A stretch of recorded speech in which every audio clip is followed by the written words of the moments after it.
Fala, crianças que sempre nos acompanham no Periscope, beleza? Novo de loja, primeira de luxo, só o Babalu? Pois é, tô aqui de volta com um projeto Temas Cabulosos, e especialmente para você que está firme e forte nos estudos aí, se preparando para os concursos de DPC e DPF. Já fiz transmissão hoje aí pro pessoal do projeto Contagem Regressiva. Deu para perceber que hoje eu tô internado aqui no SES, né? Passando o dia todinho, gravei de manhã, tô gravando aqui de noite, de manhã gravei curso de delegado, agora de noite tô gravando, ó, pro portal Exame de Ordem. Já também fiz uma transmissão falando aí sobre a questão das atualizações dos VADMECs, tem muita gente nos perguntando, e tô de volta com o projeto Temas Cabulosos. A galera diz, rapaz, tema cabuloso não é todo dia não, tá com a porra todo dia também, temas cabulosos, é para se lascar, mas a gente vai sempre trazendo aqui. E hoje o tema cabuloso é sobre uma pergunta que eu acabei de ver aqui no plantão de dúvidas do SES, Complexo Cine Renato Saraiva, que é sobre o erro quanto ao objeto. O colega lá perguntava qual é a consequência jurídica básica do erro quanto ao objeto. Bom, primeiro vamos aqui entender rapidamente o que é o erro quanto ao objeto, para depois você estar ligado na consequência, pensando na realidade de um concurso de delta, seja DPC ou DPF.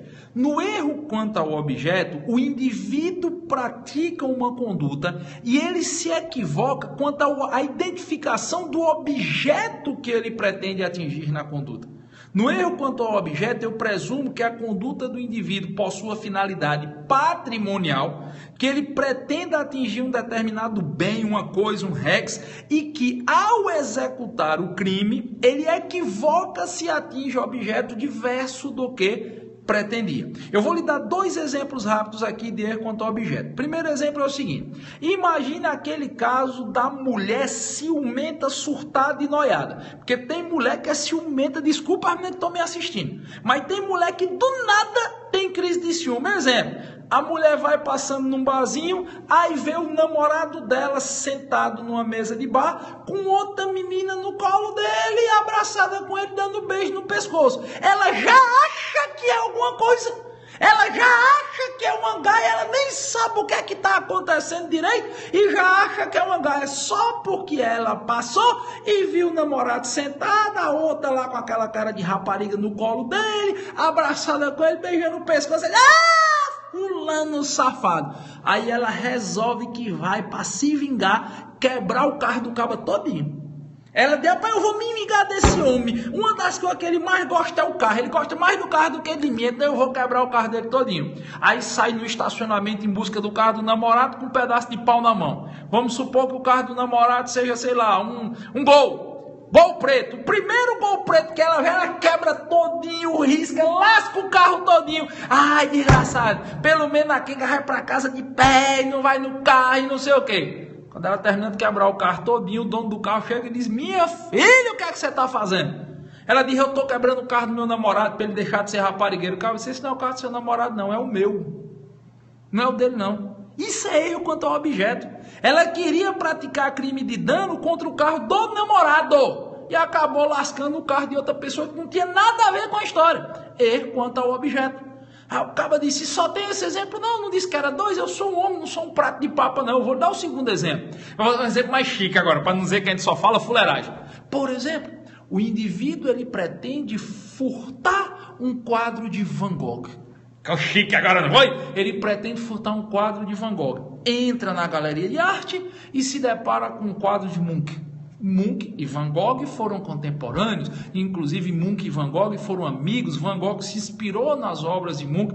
Quando Munch morreu, muita gente confundiu os quadros dele com os quadros de Van Gogh. E aí o cara quer furtar um quadro de Van Gogh, leva um quadro de Munch. Isso é quanto ao objeto. Ficou chique agora, não foi? O indivíduo queria atingir um objeto e acabou atingindo outro. A doutrina fala no erro quanto ao objeto do ladrão que entra numa joalheria objetivando furtar diamantes e acaba levando zircônia, achando que é diamante. Isso é erro quanto ao objeto. Eu quero atingir um objeto e acabo atingindo outro. Beleza.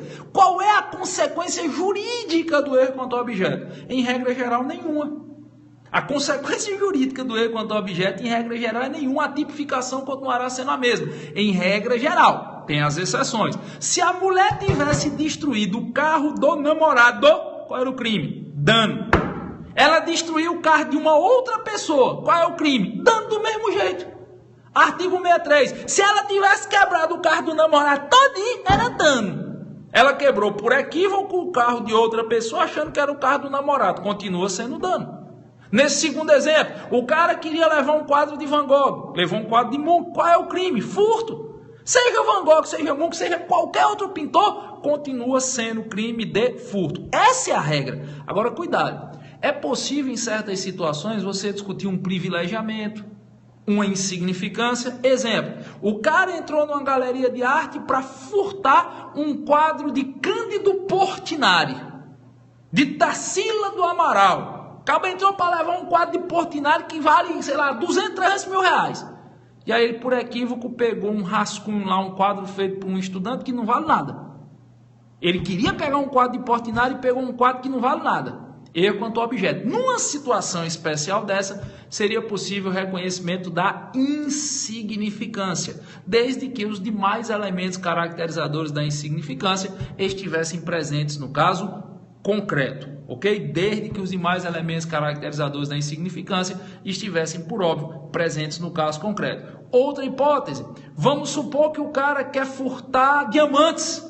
E aí, por equívoco, leva pedras que parecem ser diamantes, mas tem valor muito pequeno. Não dá para ser insignificante, mas o valor é muito pequeno. Você poderia discutir furto privilegiado num caso como esse, onde o juiz pode reduzir a pena se o criminoso é primário e de pequeno valor a coisa furtada. O juiz pode reduzir a pena de 1/3 a 2/3, substituir a reclusão pela detenção ou aplicar apenas a multa, ok? Lá no nosso livro Temas Controversos de Direito Penal, que eu e meu patrão Eduardo Fontes escrevemos, a gente discute sobre diversas modalidades de erro e, claro, as consequências jurídicas dele. Deixa eu ver quem está acompanhando aqui no pezinho do Periscope. O povo começa a mandar mensagem, aí tem gente perguntando, e as escusas absolutórias? Aqui nesse caso, é claro que eu dei o exemplo do carro, como óbvio, lógico, claro e evidente, como hipótese de caracterização. A depender da circunstância, poderia sim ser discutido escusas absolutórias, mas não é o nosso objetivo nesse momento falar das escusas absolutórias. Deixa eu ver quem está aqui. O povo do Crato, galera do meu Crato, doido que chega a Semana Santa para eu ir embora para o Crato. Tô saudade da minha terra. Quem mais? Jampa, Uberlândia, Maceió, São José do Egito, São Luís. Boa noite, meu patrão. Gravatá, Brasília, Forquilha no meu Ceará, Aracaju, que diabo é PLGG? Isso é mistério. Foz do Iguaçu, Salgueiro, Pombal, Guarulhos, Rondônia, Porto Alegre, Natal, Manaus, Petrolina, São Francisco, Minas Gerais. Estão perguntando aqui se vai ter concurso para Delta, Pernambuco. Quando saiu o edital? Deixa sair o edital, que tem muita novidade. Daqui para o final do mês, eu acho que a gente tem novidade aí para vocês. Salvador, Teresina, Salvador, Bahia. Quando vai sair DPF? Boa pergunta. Meu patrão Eduardo Fontes, que é delegado de Polícia Federal, que é autor comigo lá no livro de Temas Controversos, ele está com a suspeita aí que sai no segundo semestre. Legítima defesa, estado de necessidade, ele vai falar aí, né, ao longo dos temas controversos. Vitória, vem para São Luís do Maranhão, dou maior valor a São Luís do Maranhão, ô terra boa. Beijo pro Acre, beijo pra galera do Acre. Rapaz, eu tenho um trauma na minha vida, que é o Acre. Eu já dei aula em todas as capitais do Brasil, menos Rio Branco. Eu conheço Rio Branco por outro motivo.